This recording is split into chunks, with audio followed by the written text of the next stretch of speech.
Kita diskusi yuk, siapa yang lebih paham tentang Pancasila? Antum atau saya?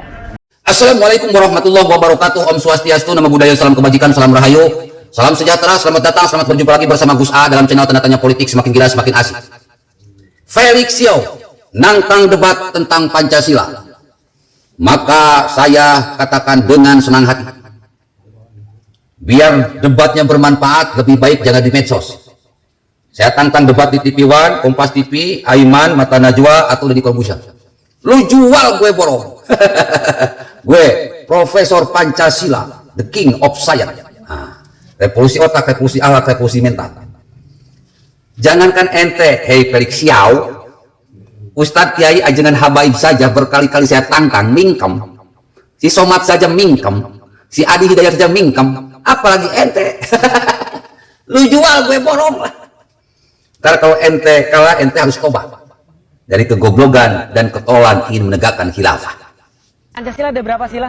5. 1, Tuhan Yang Maha Esa. 2, adil dan beradab. Yang ketiga, Persatuan Indonesia. 4, Kerakyatan yang dipimpin oleh hikmat kebesaran dan persoalan perwakilan. yang kelima, Keadilan sosial bagi seluruh rakyat Indonesia. yang paling panjang yang mana? 4. Saya nggak bahas yang pendek-pendek, nggak level, yang panjang aja. Coba ya, kerakyatan yang dipimpin oleh hikmat kebijaksanaan. Oke, sampai di situ dulu. Hikmat kebijaksanaan. Sekarang saya mau nanya, hikmat itu bahasa apa? Bahasa Arab. Oke, ada nggak hikmat dalam arti bahasa Indonesia? Ada nggak hikmat dalam arti bahasa Indonesia?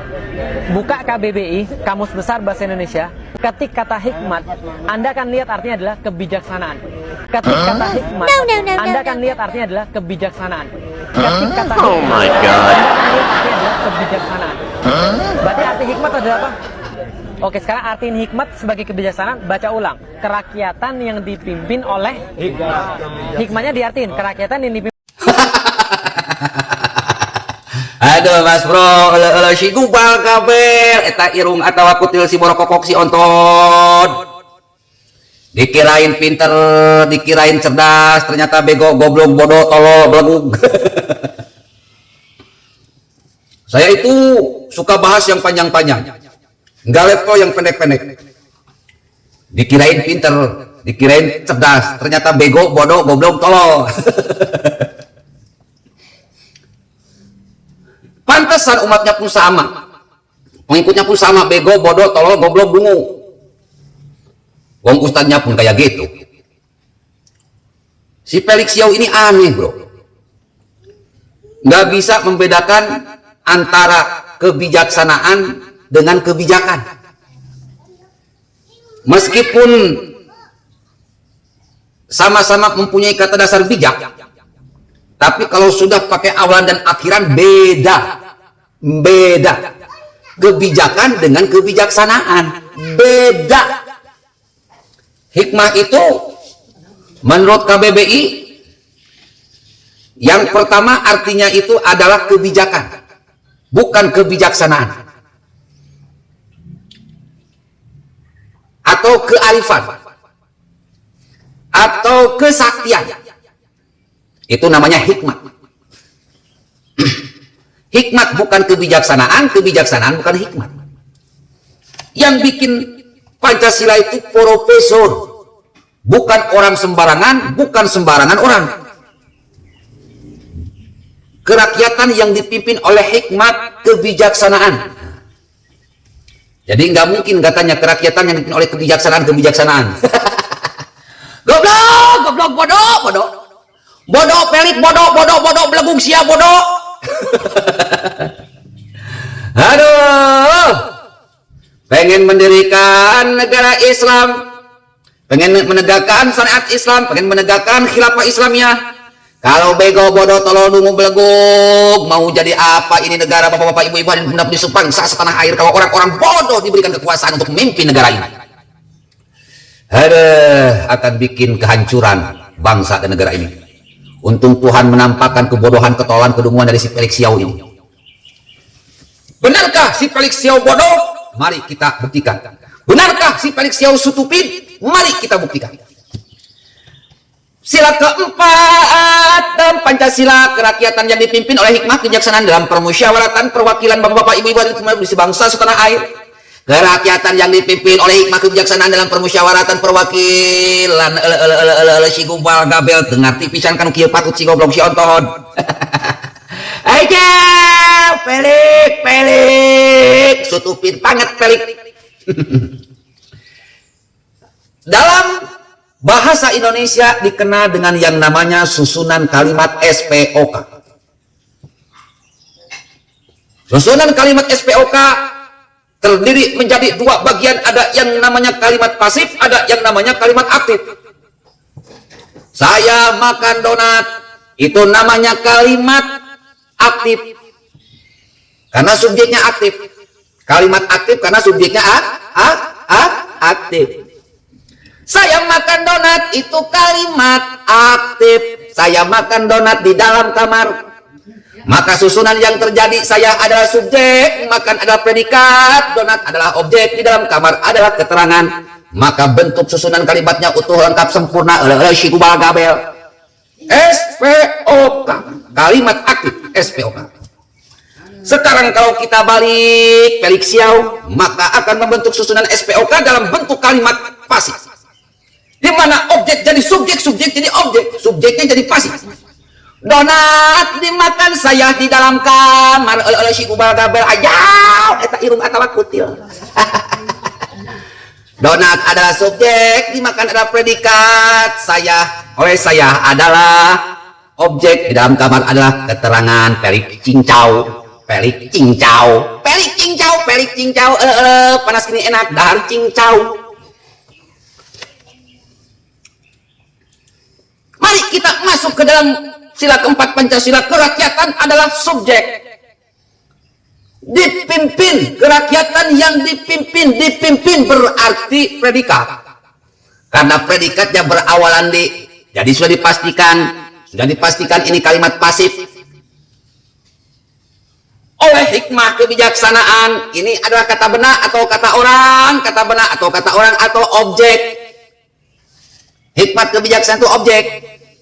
Dalam permusyawaratan perwakilan itu keterangan, tempat. Jadi kerakyatan yang dipimpin oleh hikmat kebijaksanaan dalam permusyawaratan perwakilan itu bentuk kalimat pasif, di mana objeknya yang aktif, subjeknya yang pasif.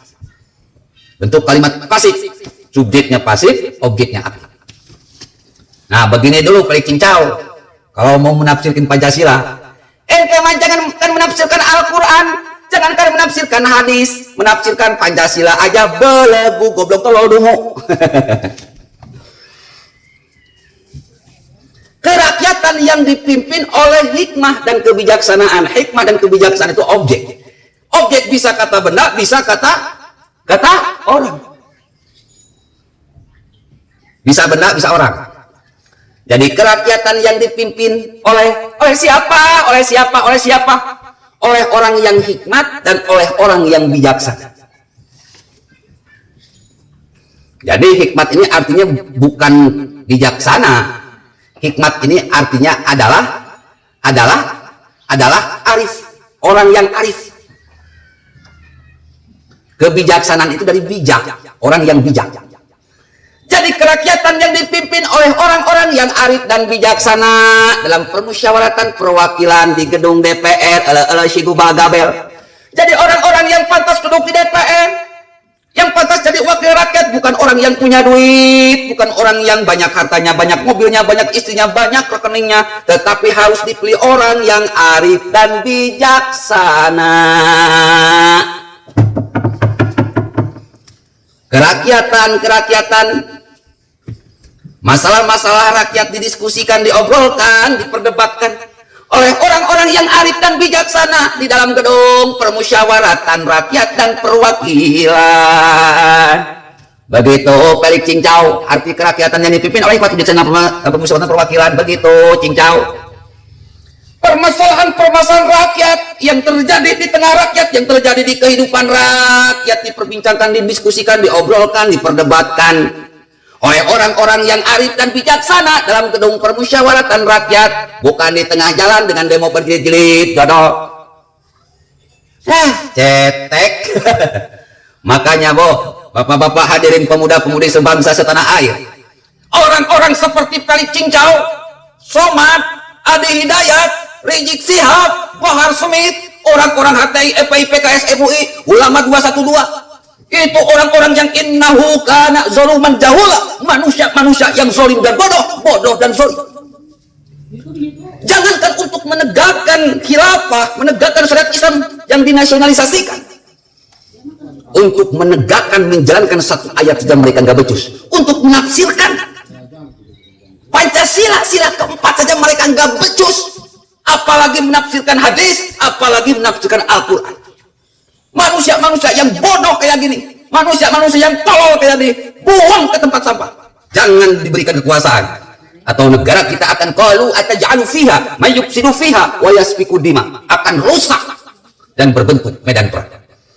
2024 jangan pilih partai yang didukung oleh mereka, dan jangan pilih capres yang didukung oleh mereka. Mereka manusia-manusia yang innahu kana zaluman jahula, manusia-manusia yang bodoh dan zalim dan bodoh.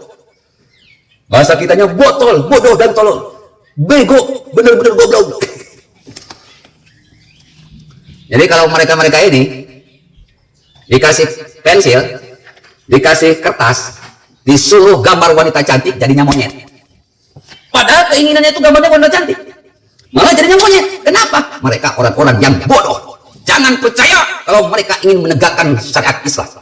Sesungguhnya mereka ingin berkuasa, ingin hidup untuk makan untuk hidup. Hidup mereka tak ubahnya seperti singa, tak ubahnya seperti domba, tak ubahnya seperti kambing, tak ubahnya seperti sapi yang hidup untuk makan untuk hidup untuk kemaluannya untuk hidup. Makanya mereka cuma dua hal yang akan dilakukan oleh mereka. Kalau enggak maling, kawin. Assalamualaikum warahmatullahi wabarakatuh.